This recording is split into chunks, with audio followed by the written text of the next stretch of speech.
could be, because at the moment we just make the practice start. But all the changes that we are making is for the safety. Of course, we are agree about that because it's very important. First of all, it have to be the safety. And another thing is that Fabio wasn't the best starter rider for that one. No. So maybe this kind of change can be something good for Fabio, and then we will see. Thanks, Pablo. Have a good one. Thank you. Yeah, thanks, Jack. Thanks to VR46 Ducati boss, then Pablo Nieto, a little bit like Davide Brivio. Very happy, very content at the moment to be under the radar, low-key, just quietly going about their own business and keeping themselves in the hunt for glory in this year's World Championship. Only the third time last weekend in 88 MotoGP starts was Fabio Di Gianantonio, the fastest rider on circuit. But as Pablo alluded to there, maybe just taking a little bit too long to fight his way through on Pedro Acosta. And Cruz, I think, was on the very first lap when Marc Marquez passed him on the inside at turn 3. Desperate to dish out some instant payback on Marc.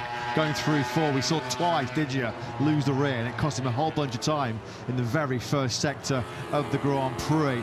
But a bit like Aguero, Sundays, he has brought his best form throughout the campaign, hasn't he? As Jorge Martin finds the first 1:31 lap of this Grand Prix of the Netherlands, a 1:31.956, a 12th place in the Balaton Grand Prix for Digia. The only time on a Sunday that he has taken a checker flag lower than 5th place. And of course there are very big mitigating circumstances as to why he was so low in Balaton Park, because he was taken out by Martin in that first corner, had to remount and fight his way back through to what was a very respectable point scoring finish. So he has delivered his Sunday best on more than one occasion so far this year, has Digia. He's just 23 points on the World Champions lead at this stage. We certainly have to consider him a genuine world title contender as well. The factory Aprilias have moved across to the soft rear tyre. Whether this is a genuine first-time attack or just having a look at the soft rear tyre with an eye on the sprint tomorrow afternoon, the Aprilias, the first pair, Martin and Bezzecchi, into the 1:31s. They've exchanged 1:31.9s. They're now first and second, but with Martin now on top. Aldeguer, he's now up in the 3rd place. He's also put in a soft rear tyre to set a 1:32.170. He is now the best of the rest. Yeah, Martin is cashing in on that new soft rear tyre. Straight out of the gate, he was in the 31s. Here he is now, trying to find some confidence back in the front end of that Aprilia. That was, of course, always his go-to weapon when he was on the Prama Ducati. He had so much trust, so much confidence in the front. He's a rider that does like to ride the front. Yeah, the soft rear tyre attacks here from the Aprilias are paying big dividends, aren't they? Martin over the line. 1:31.829 is now the best time of the weekend, but that's going to be destroyed, it looks like, by Bezzecchi, who now is deep into this final sector, deep into the Timishkane. Did he lose a bit of time there? Maybe. Was it Juan Mir on the factory Honda? Over the line we go. Yeah, Bez did just lose a bit of time with the 36 on the run into turn 16, but now we've got an Aprilia lockout of the top 3. All 3 of them, Martin, Bez and Fernandez, are on the soft rear tyre, but they're making it work. Yeah, we'll have to get another look at that as to whether Bezzecchi was delayed by Mir or just waiting hot himself, and Mir happened to just be on the outside and tangled up in that instant. There was certainly a mid-31 there for Bez. We've got the final sector right, but this might not be the worst strategy, this, from the trio of Aprilias that we've seen on a soft rear tyre, given what we saw in the Moto2 session early on this afternoon, which was a bit of a crash fest when they all went and pushed on a brand new soft rear tyre. Getting an early banker on the board could be a smart strategy. Pecco Bagnaia then, 8th place. He's looked really good, in real great nick on race pace so far this weekend. Best this afternoon, number 1:32.722. He is the all-time lap record holder here in the Grand Prix of the Netherlands. It's Pecco, a couple of years ago, 2024. 1:30.540 remains the all-time lap record here. We're not going to get anywhere near that, are we, today, given the fact that this morning the track temperature was 37 degrees. It's probably north of 50 degrees this afternoon. There's not a single cloud in the sky to give anybody any kind of protection from the powerful UV rays. Looking to power his Aprilia to top the spot here. Here's Bez. To the chicane he will go this time around. There's no Honda potentially disrupting his rhythm. Is this going to be the best time of the day so far? It is. It's a 1:31.587. Well, there were times this morning when he was a couple of tenths clear of everybody else on circuit, and that is exactly where we find ourselves in practice. Bez stretching his legs once again. Yeah, that's a look at what he could have won a lap before for Marco Bezzecchi. That Aprilia 123 now has Fernandez in the middle of it on the Superfile Trackhouse bike. Here he is on the 25. He's taken second place on a 31.8. We've just had a personal best for Marc Marquez, who is not thinking of a race. He's not thinking of time attacks. He's thinking very much about the race at the moment. He's 9th on a 132.920. So don't be concerned, 93 fans, by that 1.3 second gap between Marc and Marco. Points in back-to-back Grand Prix for the first time in his MotoGP career for World Superbike King Toprak Razgatlioglu. He's just one place behind Marc Marquez at the moment. Top Yamaha in 10th place. He had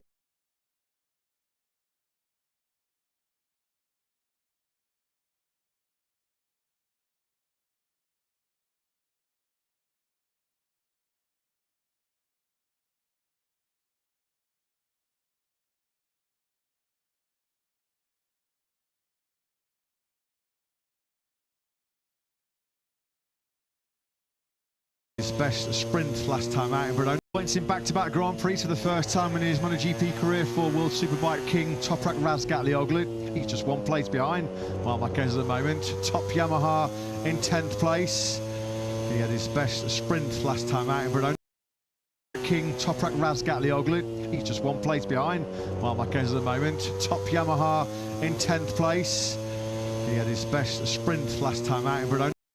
Mac team partnered by their Moto2 star at the moment, Ethan Guevara, for 2026, and with Pirelli's becoming the tyre supplier of MotoGP, and his familiarity with those from his World Superbike career, Toprak will rightly be seeing that as a big opportunity.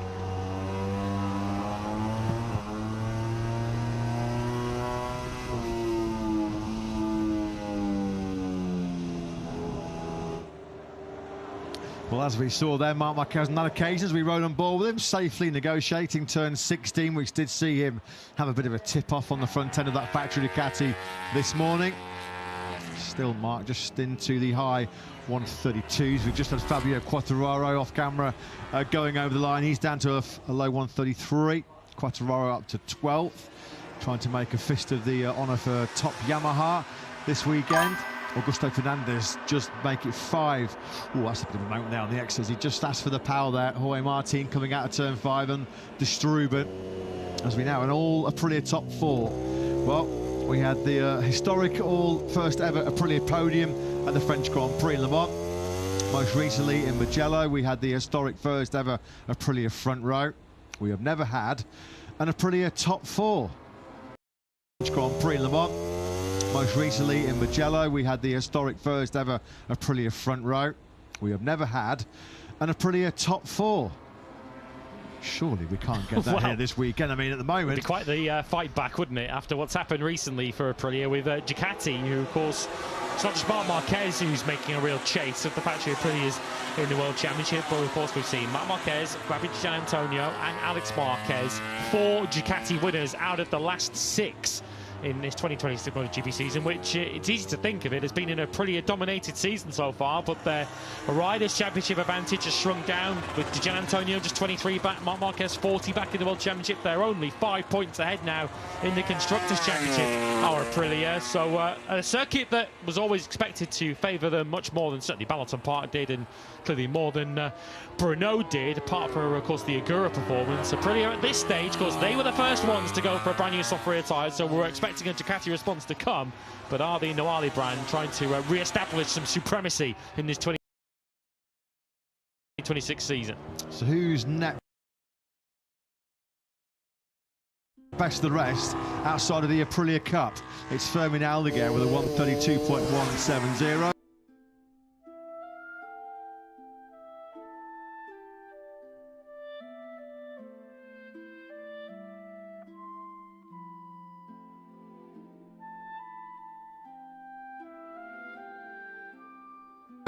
As Agura, well, he did this a week ago, didn't he, in Brno?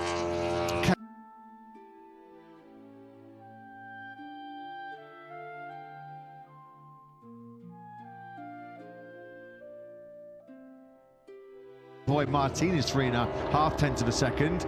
So Agura then it is now that has picked up the baton and leads. Yep, and they're sending a message to the group of Ducatis, which is currently led by Aldeguer and the KTM of Acosta. come out and beat that then, boys. What have you got? Because Aprilia have certainly shown to a certain extent what they've got. We know Bezzecchi had a bit of a scruffy run, currently sits second. Ducati have had their priorities elsewhere so far in this afternoon practice session, which is why their factory boys are 8th and 10th at the moment.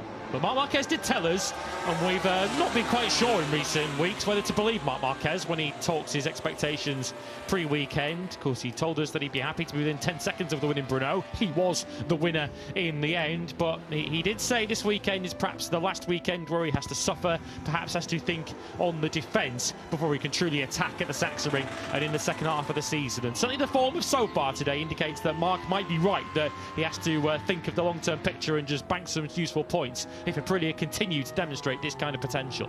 Low key, low profile, under the radar. That was the message from Davide Brivio at Track House Aprilia in relation to Ayagura. Well, he's doing anything but low profile in this last couple of weeks, isn't he? The Japanese rider. The brilliant double podium in Brno. Really did see him establish himself as a possible dark horse contender for the World Championship. Here is Bagnaia. Is there a better sight in Grand Prix racing than Pecco Bagnaia in full flow on a factory Ducati around Assen? Once again, he's got Moreira for company. Moreira has picked his latest victim. Who's a bit of an Assen specialist? Well, it's Pecco Bagnaia. OK, then, I'm going to hook onto his rear tyre at some point in this session. There's confirmation. Ducati, of course, 101 MotoGP victories they have taken. 31 have gone to Pecco Bagnaia. He is the most successful Ducati rider in history. This was not how their story was supposed to end, not how the story was supposed to finish. I mean, it was as late as last year, the back end of 2025, I recall, and he said it numerous occasions. Pecco Bagnaia's dream, the ultimate goal, was to spend his whole MotoGP career riding for Ducati. That will change in 2027. Doesn't really change for Pecco in terms of position, though. He's still down in 8th place. Yep, and that beautiful sight that you referred to of Bagnaia on a factory Ducati in full flow, we won't be able to enjoy it for much longer. This is the last season where we will see Bagnaia in the red of Ducati before what he hopes will be beginning a new Italian love story with their great rivals Aprilia. Martin there heading back out on the circuit. One of 4 riders, all 4 of them on Aprilias that have found 131s so far. Shot that was Moreira. Look at that, he's almost got his elbow down as he tries to keep tabs with Pecco Bagnaia. It's right at the top end of the circuit, turn 11 and 12, 5th gear through there. Now he comes through turn 15, 4th gear, about 175 kilometers an hour, with his elbow pretty much dragging on the tarmac. Rookie, he looks anything but a rookie, doesn't he, Moreira? Behind Bagnaia, well, he's now the pick of anybody else that's not on an Aprilia. That's a 132.169. He's gone directly through to Q2 in the last 3 Grand Prix, and now he's seeking a Q2 quartet. More brilliant by the Brazilian. Well, his meteoric rise to the Moto2 World Championship began here, you could argue, last year when he took his first pole and his first victory in Moto2. Didn't really look back from there, did he, Moreira, in that second half of the season when he relentlessly chased down Manu Gonzalez to win the Moto2 World Championship. I think the trend for Moreira have been super strong in qualifying, good in the sprints, but then dropping down the field in Sunday Grand Prix is something he'll want to get on top of, but I think you can understand that particular trend given that he is a rookie. The speed clearly there, putting it together over full race distance is the next box he has to tick. HRC on the move, thanks to Luca Marini, who just moves into the top 10 with a 132.401 in 8th place. Frankie Morbidelli equipped with fresh soft rubber as well on the 21 VR46 Ducati, looking to improve on 17th place. While he does so, let's get a quick update from Jack. Yeah, just a bit of to add some context to what we're seeing on the timesheets at the moment. I think it's fairly safe to say, when you've got a general overview of the season so far, that Ducati have had the edge over Aprilia when it comes to Saturday sprints, where it's the reverse on a Sunday with Aprilia in those closing laps clearly having a bit of an edge over Ducati. So far, Aprilia, given the fact that they're at the top of the timesheets locking out that top 4, they've done a lot of work with a soft rear tyre, putting as many laps on it as possible, potentially deciding to prefer to work for tomorrow's sprint over Sunday's Grand Prix to find that next step. Ducati, on the other hand, Marc Marquez, the first of any of the Ducati riders to go out there with a soft rear tyre just a moment or so ago. Bagnaia still out there with the medium rear tyre. I think Ducati are doing the opposite, trying to find that last step on a Sunday to get closer to Aprilia. It's that tug of war that we've seen all year, now playing out on a Friday afternoon. Yeah, thanks very much indeed, Jack. It looked like Frankie Morbidelli was balked on that fast lap by Diogo Moreira. The stewards will be keeping a close eye on that one. And well, they've recently announced, haven't they, a big money sponsorship deal with Monster Energy of the Aprilias, and cashing in very, very quickly with a couple of cool cans on the back of his neck. Monster Energy sponsorship and Monster Energy cans cooling down the World Champs leader at the back of the garage. Even the fans aren't enough here today. No, not their intended use, but they're coming in very, very handy at the moment. Contrasting approaches with Martin using the ice towel and Marco Bezzecchi using a couple of freshly cooled cans of energy drink to cool him down before he gets back into the furnace of acid. He'll be hoping to sup a couple of cans of something stronger if he's back on top of the podium here on Sunday. Still, of course, seeking his first sprint success of 2026 is Marco Bezzecchi. As well, you knew this was coming as soon as he was going to throw in some soft rubber on the rear of that factory Ducati. Well, you better watch out, because Marc Marquez, and this is impressive. I mean, that new soft rear tyre is going to be pushing that 15-lap-old medium front. Got to be careful here that new soft rear doesn't overload and overpower that well-worn front tyre from Marc Marquez. But of course, this is arguably one of the greatest, and right on cue with a brand new soft rear tyre. Straight away, once he put a soft rear in, he was immediately and straight away in post 1 at 31s. Marc Marquez then up to third, gate crash in the Aprilia party. Yeah, I noticed Martin was on a used medium front as well when he did his what's currently now the 5th fastest lap time of the day, a 1:31.8. But noticing once again, we saw it there with Marc Marquez and we saw it with Fabio Di Giannantonio, the Aprilia is dominating through that 4th sector. That is where Aprilia are winning so much of their lap time. The run through turns 12, 13 and 14, the Ramshook of 15, which we're watching now with Brad Binder, and the Gert Timmer chicane. Aprilia leaving the Ducatis in their dust in that final sector. Remember last year we saw it, Marco Bezzecchi versus Marc Marquez. They went toe-to-toe throughout the whole of last year's Grand Prix of the Netherlands, and Marc Marquez said he knew all weekend he'd seen Bez had the upper hand in sector 4, but all he was doing was making sure that he got the slingshot, he got the drive, got the exit nailed out of turn 11 on every lap, and then he knew that he could make the Ducatis as wide as possible. There was nothing that Bezzecchi could do to get on par. Is Lightning going to strike twice here this weekend? As rather unsteady there on the rear tyre was Bastianini. Frankie Morbidelli in the way. Well, Morbidelli, well, he was places to get in the way. He was really livid with Diogo Moreira a couple of laps ago, and unfortunately, I mean, he's properly duffed up Anea there, hasn't he? Anea was on a right old charge, having to sit up there. I mean, you're 5th gear, aren't you, at that point? Yeah, that's a pretty much of a slam dunk penalty, I think, there for Frankie Morbidelli. Remember in that crazy 2018 race when Valentino Rossi ran into the back, didn't he, of Jorge Lorenzo around there? And if Enea Bastianini had clipped Frankie Morbidelli coming through that corner, it doesn't really bear thinking about what kind of accident we would have seen. I love Frankie Morbidelli. He's a really, really offender, cool guy, but this is his 223rd Grand Prix start, the 152nd of his MotoGP career, and this is not the first time. He's got a bit of history, hasn't he? He's a bit of a serial offender, is Frankie. And to be honest, it's hard to find any excuses for that one. I mean, he was just parked in the middle of that corner. I mean, Enea Bastianini did pretty well to avoid the contact there. Yeah, and we've seen, previous seasons. We saw it at the very start of last season with Pecco Bagnaia in Buriram. We saw it from memory at Silverstone last year as well, when he got himself in some hot water. Unfortunately, whether it's just a lapse of concentration when he rolls out of a lap, because he clearly was on an in lap, so he wasn't pushing on that lap. He just switched off mentally and wasn't really looking at what's behind him. Unfortunately, it's on you as a rider when you're on an out lap, when you're on an in lap, when you're not pushing. It is on you to stay off the racing line and not impede and endanger someone further back down the racetrack. There's no question that Morbidelli did that. It's about 2 or 3 laps after he himself was the wrong party, so he knows how frustrating it is to have one of your hot laps taken away from you. How dangerous. Through another rider cruising in front of you. So, yeah, Anyway, let's crack on with this session. Fair play to Enea, because on his very next lap, he's knuckled down, he's put behind that disappointment and that scare to find himself inside the top 10 with a 132.310. There's Fermin Aldeguer. He manages to nudge himself back inside the top 6. Another impressive session this by Aldeguer.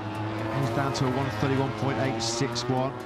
So having seen no 31s this morning, we didn't really see any fresh rubber on the rear thrown in this morning. We're getting 31s aplenty. The top 8 now are broken sub-32s.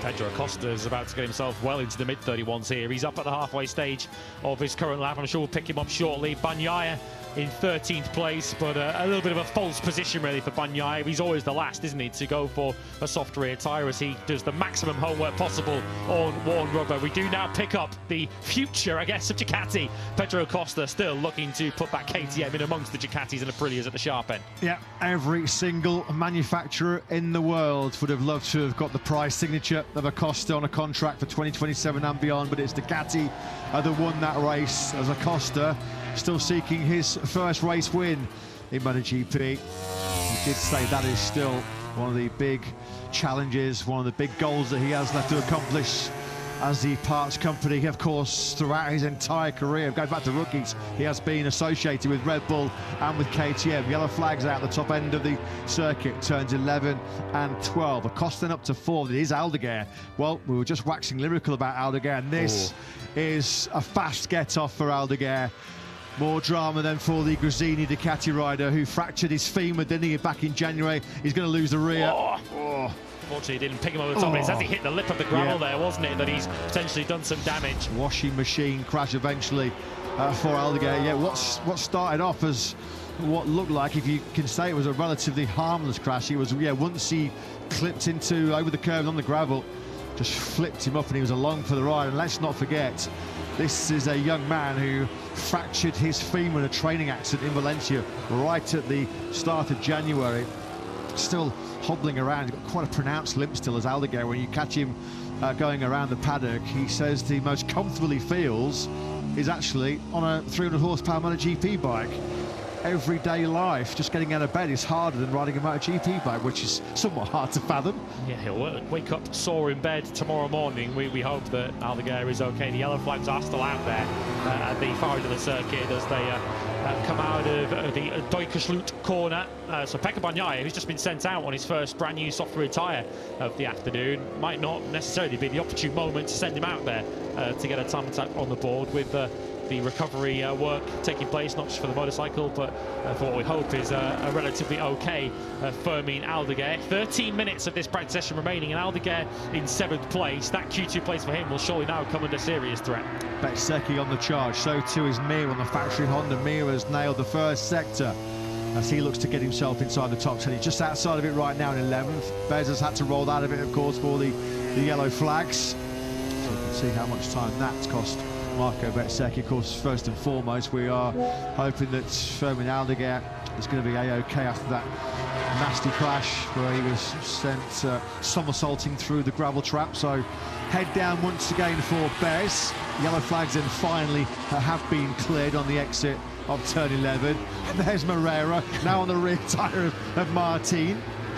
Yeah, and it's also ruined a crafty strategy from the Yamaha riders of Rins and Miller too, because they were up behind Bezzecchi and have now missed the opportunity, or at least on that first lap, to improve themselves. They now get a second crack at it as we ride turns 3 and 4 and into the left-hander of 5, just driven. Mir, the yellow flags might have cleared just in time for the 2020 World Champion, and this could put him well into the top 10. It puts him right into the fringes of the top 10. He lost half a second to the Aprilias in that final sector. Yeah, had he shut off for the yellow flags, that might be a key thing to factor in. We'll find out shortly to see whether there was any intervention for me at the top end of the circuit. Of course, it was right there last year in the Grand Prix where he was in a tangle himself with Aldeguer. Moreira behind Martin is making sure that he's going to be a serious contender for another direct spot in Q2. The Aprilias are flying.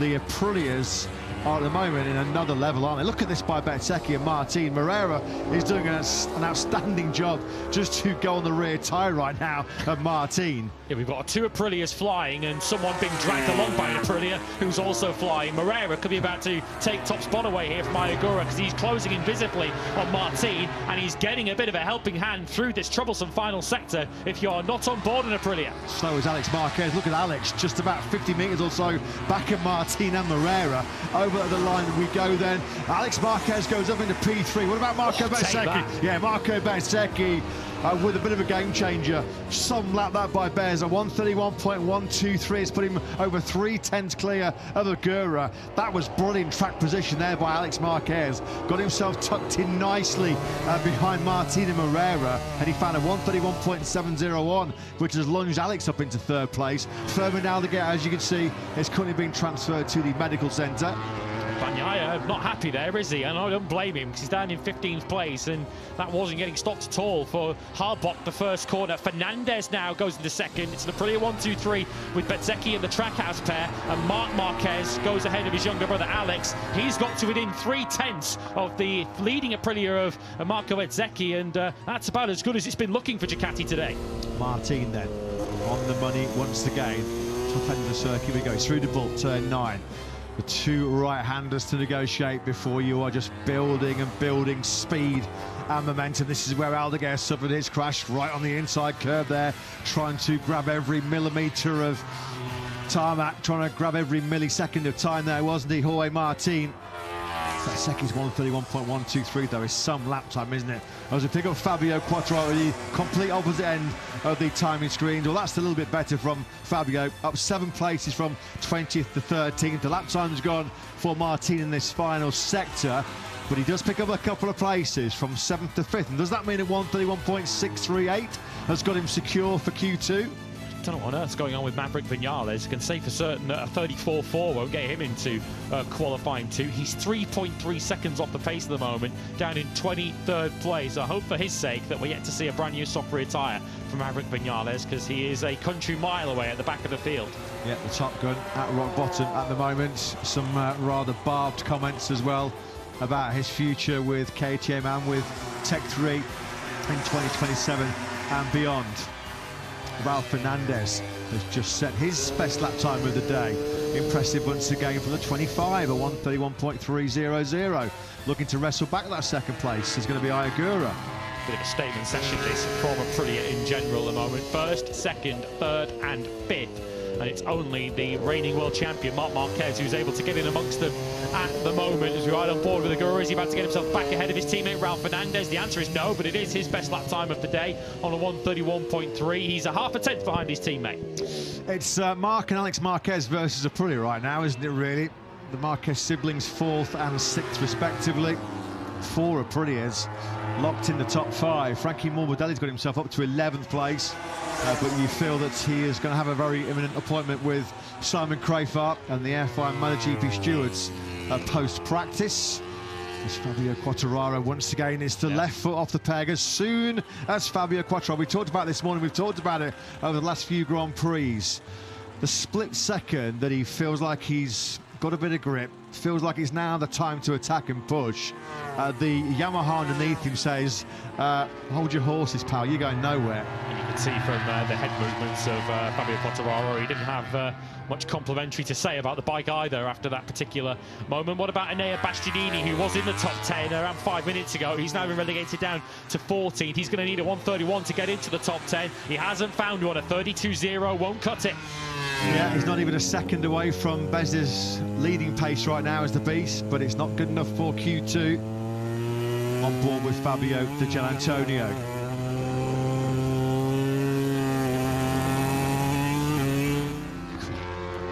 So awesome, that part of Aston, those fast right-handers as you go through Movenmere and then Hoger Heider, building up through 3rd gear out of 11, up to 6th gear, cranked over on the left side there at about 300 kilometres an hour. Gianantonio, 10th to 5th. So that's a big move by Fabio Di Gianantonio. That means now Jorge Martin is back in 6th place. Pecco Bagnaia, well, to say he's an Aston specialist is an understatement of the century. This guy has done winning for fun in the Netherlands. Moto3 winner, Moto2 winner, a 3-time MotoGP winner here in Assen. But this is a big 6.5 minutes or so for the double world champion, because he's marooned down in 17th spot. Yeah, I don't think there's much doubt that he's got the speed to do this. I think what he's doing now, he's putting himself at the mercy of some late yellow flags. If we get any in the remaining 6 minutes, then it's Bagnaia who might find himself stranded and going through Q1 tomorrow. That's the risk you put yourself at when you leave it down to the final 6 minutes. Outside the top 10 at the moment, we have Morbidelli, Bastianini, Mir, Quartararo, Marini, Miller, Bagnaia, Rins, Toprak, Binder, Augusto Fernandez, Crutchlow, and Maverick Vinales. And the names I just listed there underline what a great job Moreira done. Following or not, the fact that Moreira's up in 9th on a 1:31.856. The next best Honda is 4 tenths behind him, Mir in 13th. Surely a 1:31.362 from this young man, Ayagura, is going to have already booked his spot into our second qualifying session tomorrow. Once again, Ayagura in ambient temperatures in the mid-30s, feels a lot warmer, barely breaking sweat. Looks like he could do another hour after this hour-long session, doesn't he, on the track out of Aprilia. As Bezzecchi then peels out of pit lane. 5.5 minutes of the session remaining. We've got our expected big hitters already inside the top 10. At the moment, it's something of a surprise to still see Bagnaia languishing down in 17th. But we know if anybody can unlock a lap time around Assen, it's going to be the Italian, as Joan Mir, as he so often does. All out of shape, isn't he, on the factory Honda. Good lap that's coming in by Mir as he looks to wrestle back a place inside the top 10. 13th up to 9th, he squeezes in, so that's put Moreira right in the danger zone now. Yeah, we almost have to keep our expectations under control when we see a good first 3 sectors, because if you're not on board an Aprilia, you're just going to lose a heap of time through the Ramschuk and the final chicane. Pecco Bagnaia makes his way out of Distrubben, his final soft rear tyre available to him in this session. And Bagnaia, who is used to delivering special things here around Assen, has to deliver now. I was going to say, I thought I could hear in my headset a crash or a disturbance. It's Jorge Martin then, the factory Aprilia rider. I mean, look at the yellow flags are playing. I mean, this could be really massive for Bagnaia. This could be huge. Look at the debris field there from Martin's destroyed Aprilia. Pecco Bagnaia then 17th when he left pit lane. This is going to be huge. Oh, he's clipped the curb. He's on the curb there. Well, we saw him run on the curve a few moments ago. This is going to be a big old get-off, is it, for Jorge Martin? Well, he said he was trying to find confidence on the factory Aprilia. That's not going to do much to restore some of his battered confidence as he goes sliding on his back through the grass, spins round and gets to look at his factory Aprilia probably destroying itself. Yeah, this won't count for Pecco Bagnaia, I'm certain of it, because the yellows are still out coming through 12. It's going to be a fast lap time, but not a valid one for Pecco Bagnaia, who goes up into 5th place, but he's going to have to keep pushing on that because Jorge Martinez, Alex Marquez has now also gone down. I didn't know whether that noise in our headsets during the replay was the replay or whether someone else had crashed. Marquez, for the 2nd time this afternoon, down at Distrubben. Bagnaia's in some serious trouble here, isn't he? I mean, yellow flags a go-go on this current lap. He's right in the section now. His heart's going to sink because he's coming through turn 5, which our information is where Alex Marquez has crashed out. You can still see on the graph yellow flags at 12, 13, 14 and 15. Was the yellow flag crucially clear by the time Pecco got to turn 5? That might have just saved him, actually. The fact that they're going to clear the track up and we'll have a 3-minute restart might just have come to the rescue of Bagnaia. It's further round. It's not turn 5. It's clearly a faster crash than that for Alex Marquez. That was where his earlier crash was, and we certainly hope that we haven't got 2 injured Gresini riders now. Yeah, that's a rather concerning sight, isn't it? Alex Marquez, last weekend in Brno on his return from injury. The neck and shoulder injuries, we're on board with that. Let's have a listen to this one.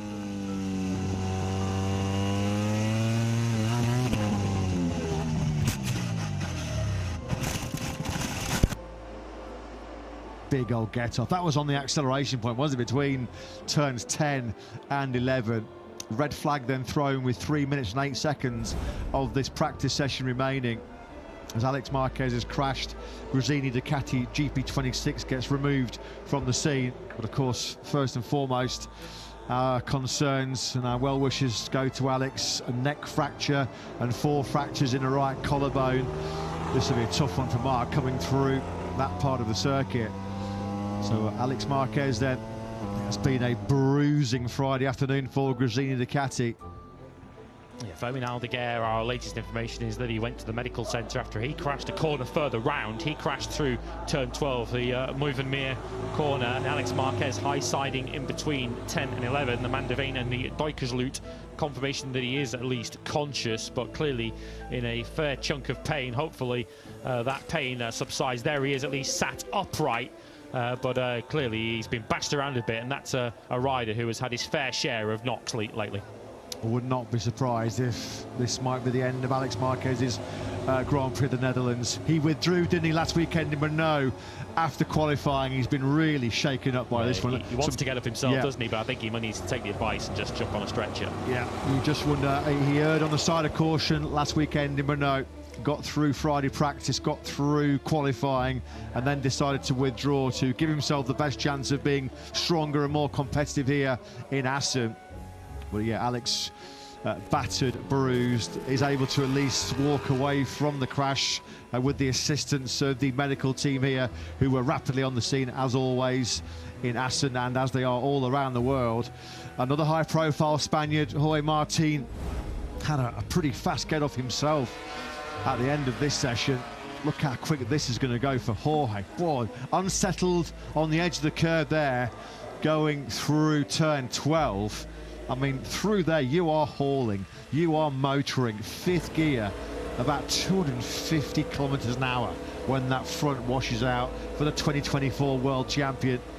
He's quite fortunate there that he just was able to slide rather harmlessly through the initial tarmac run, then on these back in the grass. Let's see the speed. 230 was it when he lost the front? 230 clicks. 140 miles an hour. You know, he's pretty fortunate there as well, that despite trying to dig into the grass, it didn't look like that RSGP got picked up and flipped and started to break itself up.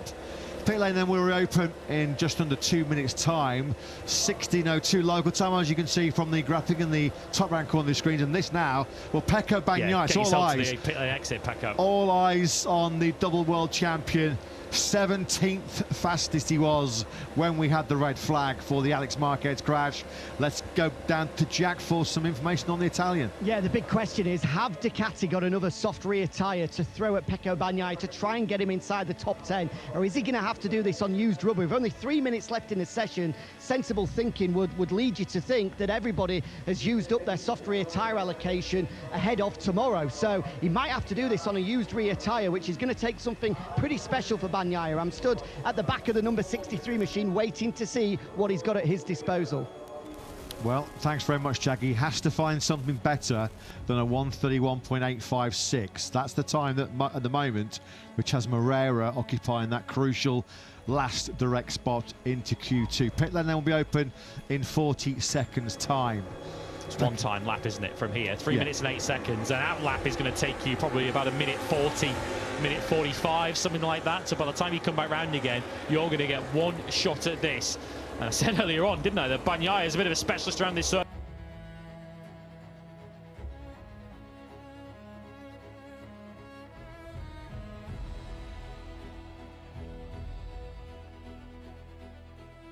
He is going to have to be in the...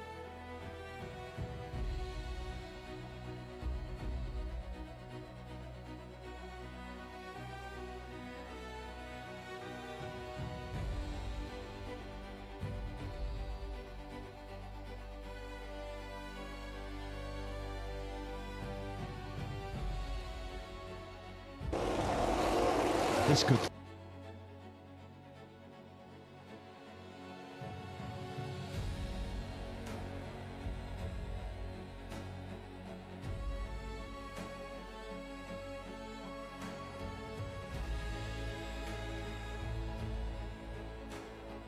anybody else on the grid to come through turn 11 and see his brother lying in the gravel trap, receiving more attention from the circuit medics. So Marc Marquez deciding that this session's over for him. Of course, we do have an additional practice start session immediately to follow this practice with the introduction this weekend on the ban of whole shot devices, so the riders and teams are being given more time to adjust and adapt to those new rules. Just a reminder, if you're joining us for the first time this weekend, whole shot devices from this Grand Prix are forbidden. They are banned. I'm sure first and foremost at the moment, Marc Marquez is not really bothered about a 131.446 and 4th place. Yes, it's on his mind, but his prime thoughts right now will be for the welfare of his brother Alex, who had that real big crash, a real big get-off at the top end of the circuit between 10 and 11. So Pedro Acosta is the rider immediately behind Bagnaia. Acosta's not safe, he's 8th. Then we've got a trio of Yamahas in this train who are trying to latch onto the back of Pecco Bagnaia to get towed somewhere near the top 10 himself. Bagnaia has to be millimetre perfect on his last lap of Assen this afternoon. A Q2 place rests on it. He didn't want anybody ahead of him. He didn't want any kind of yellow flag drama to impede him once again. So with Acosta for company, a couple of riders ahead of him, but not right in front of Bagnaia as he goes through the Strube and then turn 5. Pedro Acosta getting a very close look at the colours he'll be on in 2027. Now power up to through 6, through 7, a high-speed change direction, right and then left. Then they'll go right up to turn 8, Steckenval. This is impressive by Bagnaia, although it might not be good enough because Enea Bastianini, who's just ahead of him on circuit, up into P8. So 2 Italians looking for late rallies here in practice. Yeah, Costa is almost defending his place in the top 10. Pecco Bagnaia, the rider immediately ahead of him on track, is trying to potentially take it off him because Bastianini, as Matt mentioned, is going to go over the line before this pair and potentially knock them each down a place. Who else is also improving? We've got personal bests all over our timing screens because, of course, we've got that group of Yamahas that are also in this train. Miller, Toprak and Rins also trying to move themselves up the order. Well, this is it. 10 seconds left. Here is Enea Bastianini on the Tech 3 KTM into the timber chicane. Is he going to be pushing himself up inside the top 10? Checker flag is out, and so it's now or never. Bagnaia has to nail this final chicane. Enea goes 5th, Acosta 3rd. Over the line, Bagnaia, he got in. Pecco Bagnaia crucially for the triple Assen winner in MotoGP has done it. Yeah, Davide Tardozzi has seen the screens. They know that Pecco Bagnaia with some last lap, a 131.384, that was pressure. That was pressure big time on Pecco, and he delivered. So Alex Marquez, despite his huge get-off in that session which brought out the red flag, I think Alex, if he's able to continue in this Grand Prix of the Netherlands, well, he's got a place in Q2 in 10th spot. Great last lap that by Bastianini, go up into 8th. Acosta did get up into 3rd with a 131.310. Fabio Quartararo, is there anything going to happen late on for the factory Yamaha rider? No, well, it's not. Not anymore because he's made a mistake at DeBolt. So your top 10 then, your Q2 occupants, steady. Count to 10, Fabio. Count to 10. Easy for us to say here in the commentary box, but in boiling conditions, the tempers are going to boil over here, aren't they, for Fabio Quartararo? Once again, this is becoming an all too familiar sight. A frustrated Fabio Quartararo. No frustration, though, for this young man. World champion Marco Bezzecchi into Q2. So too, Ralph Fernandez. Brilliant by the Spaniard in 2nd. Pedro Acosta is 3rd. Agura. Bagnaia with a brilliant late lap of 131.384. Safety 3. Marc Marquez through to Q2 as well. The Gian Antonio, Enea Bastianini, Jorge Martin and Alex Marquez. Martin and Alex Marquez, despite their massive high-speed crashes towards the tail end of that session, have got spots in Q2. Well, it was hot, it was dramatic, it was crash-strewn, wasn't it, that practice session? But when all's said and done, Marco Bezzecchi leads the way. All 4 Aprilias directly through to Q2. World champion leader Marc Marquez through in 6. And Pecco Bagnaia, crucially, looking to set himself up for a 4th Assen victory. He got through late on in 5th. Yeah, all credit. The pressure was on Pecco Bagnaia there, and he certainly delivered. Not interested in Pedro Acosta following him. He just knew he had to do the lap himself, and he was plenty fast enough. He was, in the end, a 31.384, puts him comfortably through to Q2. And Acosta actually needed that last lap. It was a good job Acosta did improve to take 3rd on the 31.310, because the improvements for Bagnaia, the improvement for Bastianini, we also got a late improvement from Gian Antonio, who got himself up to 7th. Had Acosta not improved on that final lap behind Bagnaia, he would have missed the top 10. Saw that shot there in the practice start zone of Acosta, just how high the nose of that KTM was in the air. Now that the whole shot devices are banned, well, that crash count for Jorge Martin climbs to 16, which is far, far too many. 16, we've not even got the halfway point of this year's World Championship. Look what that meant to Davide Tardozzi. He walks over to Pecco Bagnaia and slams his hands on the knees of Pecco and said, yeah, top job, because it was a top job. He had one lap to nail and he did it. That was a really, really good 131.384 from Pecco. He's done some exceptional laps of Assen down the years, and that one was one of the better ones. So both factory Ducatis go through, all 4 Ducatis do so as well. 2 KTMs go through as well. Top jobs by Acosta in 3rd and Bastianini in 8th place.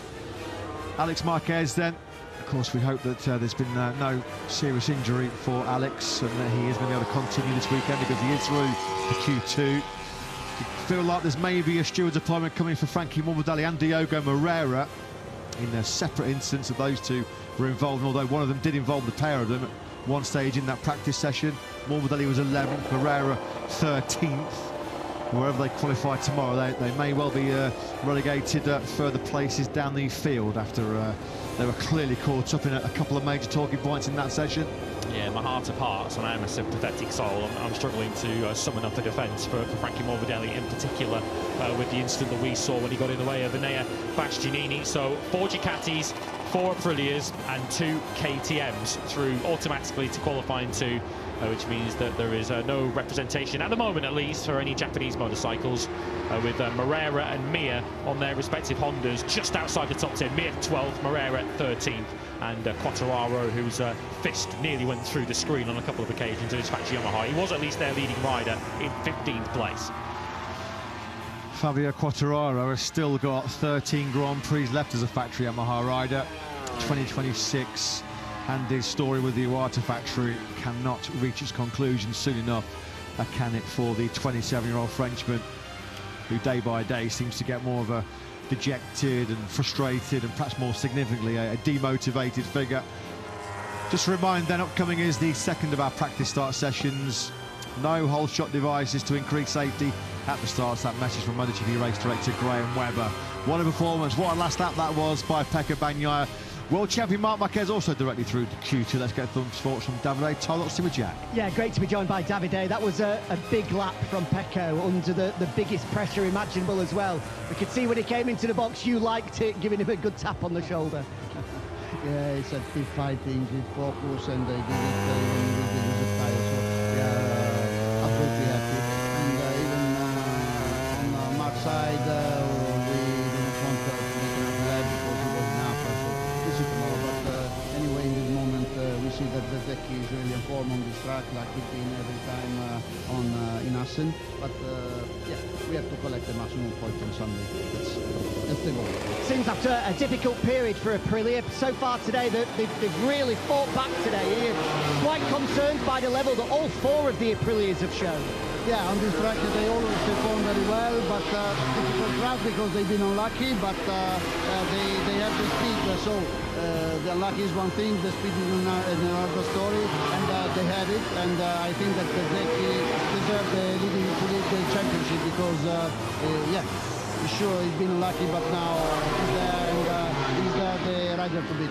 We're seeing the first few starts without the front whole shot device here. How much of a difference, how much of an impact do you think it will make to starts for the rest of the year? Our riders doesn't complain. They said we saw that we arrived a bit slower on the first corner. We break a bit earlier, so I think that is much better. I think that the decision from the race direction, it was the perfect one. Thanks, Davide. Thank you. Yeah, thanks, Jack. Thanks to Ducati boss Davide Tardozzi. Yeah, an E4 round that both of their riders are directly through to Q2. Whatever Frankie Morbidelli's post-session plans were, we're going to include a visit to the steward's office. I'm sure that will be under investigation. And I'm sure Mr. Morbidelli will be asked to explain himself, not for the first time as well, dawdling on the racing line over the past couple of years or so. It really is fascinating, isn't it, to see these the impact, the effect of the ban on whole shot devices, just how high now the front fairing sits and how the forks are fully extended now as they launch away from the start line. This time around, Jorge Martin does safely negotiate a couple of those fast right-handers. Jorge was on the deck at 230 kilometres an hour just a few moments ago. Fit enough, thankfully ready to go for his second practice start in this session. Well, as Matt mentioned at the start of the broadcast this afternoon, a couple of riders did get themselves in trouble. Marco Bezzecchi, one of them, Ralph Fernandez, the other, for incorrect practice starts earlier on. Basically, what they were guilty of doing was making a practice start with a stationary bike still ahead of them on the racetrack. You are prohibited from doing that because of the danger could potentially come from that. So both were hit in the wallet as a result of that. So I'm sure we'll be on their best behaviour this afternoon. Yeah, Bez will be thinking, well, I need a bit of a win bonus to recover the €3,000 he's lost over the past couple of weekends. So Marc Marquez, of course, one of the riders that was pre all the rider aids and gadgets. This is not new territory in MotoGP for Marc. He was very much pre-ride height devices and whole shot devices, wasn't he? As Fabio Quartararo, who at the moment is going to be biting his lip inside that helmet on the factory Yamaha, because there has been a couple of times in the hot conditions here today where he's got very hot under the collar and he has threatened to lamp that factory Yamaha. As Frankie Morbidelli gets the VR46 Ducati punched away off the line. Yeah, it's going to be very interesting tomorrow afternoon at 3 p.m. local time for the Tito Sprint, which is expected to be in very similarly sweltering conditions here in Assen, to see what difference, if at all, it makes on the start of the sprint. Not just in terms of course, making it safer, which is the intention, it's why this is being brought in, but also whether the bikes that were fastest off the line in the past, which generally were the Aprilias, whether they still will be the class-leading motorcycles. Of course, there is so much that goes into getting a bike off the line quickly. It's not just down to the whole shot device, but that is certainly a key part of the procedure.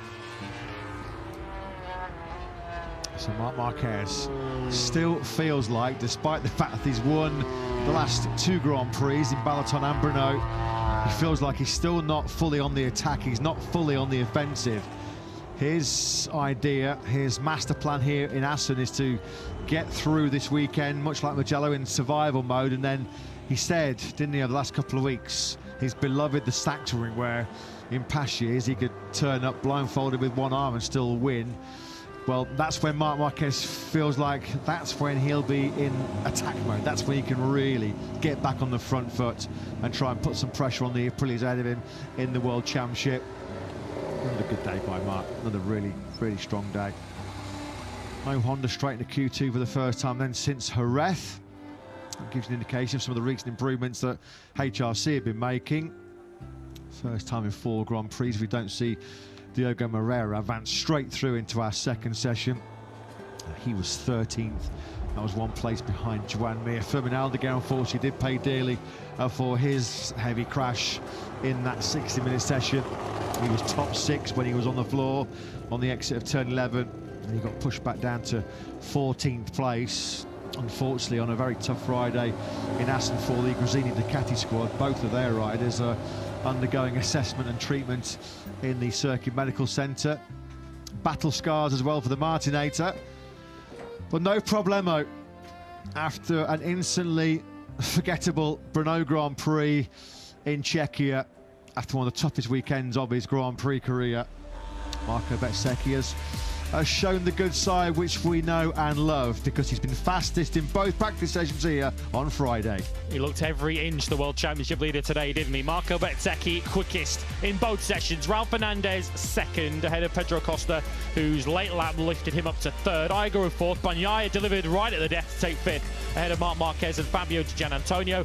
Bastianini, Martin and Alex Marquez also through the Q2, although we saw Alex Marquez being helped away from his late crash at turn 11. Morbidelli has a trip to the stewards upcoming, 11th for him, ahead of Mir at the top Honda. Moreira next up, ahead of Aldeguer. The top Yamaha was Quartararo, not that he was too celebratory about it. Vinales, Rins, Marini and Miller next up, ahead of Toprak. Brad Binder down in 21st place, ahead of Augusto Fernandez and Cal Crutchlow. So Bez on top in FP1 and in practice. fantastic Friday in the Netherlands for the Aprilia rider. Did a lot of early work on a used front tyre, couple of long first 2 runs from Bez, and when he was on fresh from a medium front soft rear tyre, he found the time of the day, a 1:31.123. The late yellow flags disrupting his 4th run. Really strong run too for Ralph Fernandez today, who started off putting some laps on a medium rear tyre, which might well be the pick on Sunday. A soft rear tyre enabled him to get down to a 1:31.3 to finish 2nd overall. Top KTM, well, who else could it be? Of course it was Pedro Acosta. Shining light for the Austrian brand once again. Acosta finding a 1:31.310 right at the end as he was hotly pursuing Pecco Bagnaia. Another top performance from the top talented Spaniard. He also had to use a slightly worn rear tyre to do that. Ayagura on a brand new soft got down to a 1:31.362, backing up his single lap steps forward that we saw in Brno a week ago. Pecco Bagnaia safely through as well. Likewise, Marc Marquez. So what about the sector times in grueling hot conditions? It was Bagnaia who delivered in Sector 1. Brilliant head of Mir and Acosta. Bagnaia with the run through Sector 2, just ahead of Bezzecchi. In the very sector where he had the monster crash, Alex Marquez fastest in Sector 3, head of Digi and Ralph Fernandez. And as they did this morning, as they have all day, Aprilia owning the 4th sector, a lockout for the RSGPs. Well, it has been an incredibly hot opening day of track action here in MotoGP in Assen, and it's been an incredibly hot pace set by world champs leader Marco Bezzecchi. He's fastest on practice Friday here in the Grand Prix of the Netherlands. Can he complete another podium double here in Assen?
you.